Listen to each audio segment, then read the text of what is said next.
Bonjour, c'est Charlotte Baris. Cette semaine, à la loupe, une actualité a retenu notre attention, la guerre en Ukraine. Pour commencer cet épisode, je suis à la recherche des cartes du service Monde de l'Express. Ils ont tout mis à jour et rangé avec précaution pour cette rentrée.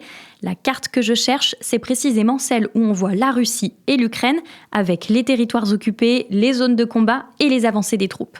Parce qu'aujourd'hui, on va s'intéresser à une zone précise, l'oblast de Koursk. Koursk, ça vous fait peut-être penser, comme moi, à un sous-marin. Vous savez, c'est cette histoire qui avait fait beaucoup de bruit en août 2000. La situation est extrêmement critique pour les 118 marins enfermés à bord du Koursk par plus de 100 mètres de fond depuis maintenant samedi. Alors, ce n'est pas le sujet qui nous intéresse aujourd'hui, mais bien ce qu'il se passe dans la région de Koursk. Voilà, j'ai la carte et je vais rejoindre Paul Véronique du Service Monde qui m'attend en studio. Bonjour Paul. Bonjour Charlotte. D'abord, l'oblast de Koursk, où est-ce que c'est exactement ? Alors, c'est une région qui se trouve ici sur la carte, tout à l'ouest de la Russie et dont la capitale s'appelle aussi Koursk. Elle est frontalière de la région de Soumy en Ukraine. Et petite précision en fait, un oblast, c'est une unité administrative russe qui correspond en gros à une région. Et c'est donc cette région que les Ukrainiens ont décidé d'attaquer. Exactement. Le 6 août, les Ukrainiens ont lancé une offensive dans l'oblast de Koursk avec entre 10 000 et 15 000 soldats qu'ils ont prélevés sur le reste du champ de bataille, et notamment dans l'Est. Ces troupes, elles comptent parmi les meilleures et les plus expérimentées d'Ukraine. Et elles ont été en outre bien équipées. Pour la Russie, ça a été une grosse surprise. Il faut quand même se rendre compte qu'il n'y avait pas eu d'invasion d'une armée étrangère sur le sol russe depuis la Seconde Guerre mondiale. Et c'est d'autant plus une surprise pour les Russes qu'au vu de la pression qu'ils mettaient dans le Donbass, il était impensable pour eux que les Ukrainiens tentent une offensive ailleurs. Au final, c'est quand même arrivé et les Ukrainiens sont rapidement parvenus à prendre un peu plus de 1000 km². Ils ont pris plus d'une centaine de localités et ont fait des centaines de prisonniers. Paul, comment les Ukrainiens ont réussi à attaquer l'oblast de Koursk ? Alors déjà, c'est une zone qui est plus simple à attaquer parce qu'elle était moins bien protégée que les territoires qui sont occupés par les Russes en Ukraine. À Koursk, on estime qu'il y avait environ 11 000 hommes, dont beaucoup de conscrits et des gardes-frontières. En gros, les Russes ne s'attendaient pas à être attaqués dans ce secteur et les Ukrainiens en ont profité. En dehors de cet aspect technique, pour quelles autres raisons avoir choisi cette région ? Les Ukrainiens avaient plusieurs objectifs. Déjà, ils pensaient que ça permettrait de réduire la pression russe dans le Donbass en se disant que les Russes seraient obligés d'y prélever des troupes pour aller défendre Koursk. Ensuite, les Ukrainiens ont dit qu'ils voulaient créer une zone tampon à proximité de leur territoire pour se protéger des bombardements russes. On peut aussi dire que cette offensive a fait du bien au moral des Ukrainiens. Le fait de voir que leur armée est capable d'avancer et d'obtenir des victoires sur le champ de bataille, ce qui n'était pas arrivé depuis un certain temps. Et enfin, Zelensky a dit que ce territoire pourrait servir de monnaie d'échange dans le cadre de futures négociations avec la Russie.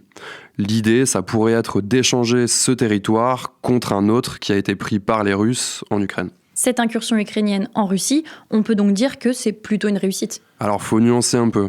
Parce que certes, les Ukrainiens ont réussi à prendre des territoires, mais maintenant, il faut aussi les tenir dans la durée. Et là, ça pourrait se compliquer un peu. Les Russes ont aujourd'hui renforcé leur présence dans la région et ils auraient maintenant un total d'environ 45 000 hommes dans la zone. Ils ont lancé des contre-attaques et on voit qu'ils ont réussi à prendre quelques localités. Mais surtout, cette offensive ukrainienne dans la région de Koursk, ce n'est pas forcément une bonne nouvelle pour d'autres zones de combat. Et pourquoi ça ? En fait, il semblerait que ça ait affaibli les Ukrainiens dans le Donbass. Regarde ici sur la carte. Tu vois, les Russes ont progressé plus rapidement dans cette zone depuis le début de l'offensive ukrainienne à Koursk. Et l'hypothèse la plus probable, c'est que les Ukrainiens ont prélevé des troupes qui manquent aujourd'hui sur le terrain pour assurer la défense. À l'inverse, les Russes n'ont pas tellement dégarni leurs forces dans le Donbass. Ils sont plutôt allés piocher dans des zones plus périphériques et moins en tension, comme dans le sud par exemple vers Zaporijjia. Et tiens, ici, tu peux voir une zone assez importante à l'est. Ce que tu me montres sur la carte, c'est la ville de Pokrovsk. Je crois qu'on n'en a jamais parlé dans la loupe. Effectivement, mais pourtant, Pokrovsk, c'est une ville stratégique parce que c'est un important centre logistique. Déjà, c'est un nœud ferroviaire de premier plan. Et en gros, ça permet aux Ukrainiens d'acheminer beaucoup d'équipements, d'hommes et de munitions sur cette zone du front. Ensuite, tu peux voir ici sur la carte une autoroute. C'est la T504 qui relie notamment les villes de Pokrovsk et de Tchassivyar. Et c'est un axe vital pour l'approvisionnement des Ukrainiens dans ce secteur du front.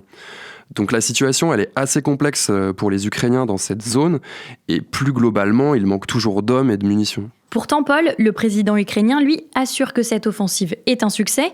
Il affirme qu'elle s'inscrit, je cite, dans un plan pour la victoire afin d'instaurer la paix. Oui, en fait, Volodymyr Zelensky est un peu obligé de parler de paix en ce moment. Déjà, on sent dans le discours de certains des alliés de l'Ukraine, notamment l'Allemagne, que la pression monte pour des négociations de paix. Il y a aussi la campagne présidentielle américaine qui inquiète. En cas de victoire de Trump, qui, rappelons-le, s'est targué de pouvoir régler ce conflit en 24 heures, il est loin d'être garanti que les Ukrainiens bénéficieront toujours du soutien des États-Unis. Donc avec son plan de paix, Zelensky montre qu'il agit aussi sur le plan diplomatique et pas que militaire. Mais ça ne doit pas non plus occulter le fait que l'Ukraine a toujours besoin de notre soutien militaire. Oui, on en avait parlé ensemble dans de précédents épisodes. Il y a notamment la question des missiles à longue portée. Exactement. Les Ukrainiens demandent toujours l'autorisation de pouvoir frapper des cibles militaires en Russie avec des armes à longue portée occidentales. Ça peut être des dépôts de munitions, des centres de commandement ou aussi des bases aériennes d'où décollent des avions russes qui vont ensuite bombarder le territoire ukrainien. Et aujourd'hui, même si les Ukrainiens ont des armes à longue portée, principalement des missiles, ils n'ont pas le droit de s'en servir pour frapper en Russie. La raison, elle tient au fait que les Occidentaux craignent que ça engendre un risque d'escalade avec la Russie. Mais depuis qu'on a appris que l'Iran fournissait des missiles à la Russie, les choses pourraient changer. Joe Biden, par exemple, a dit qu'il travaillait sur la question d'autoriser des frappes ukrainiennes en Russie sous certaines conditions. Alors, est-ce que les lignes vont finir par bouger ? Pour le moment, on ne sait pas.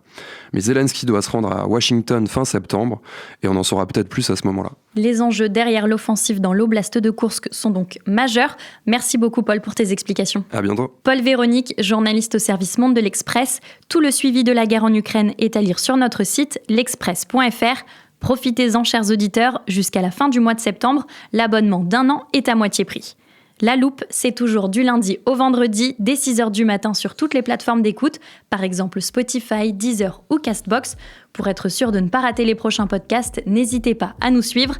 Cet épisode a été monté et réalisé par Jules Cros avec Solène Alifa. Je vous dis à lundi pour passer un nouveau sujet à La Loupe.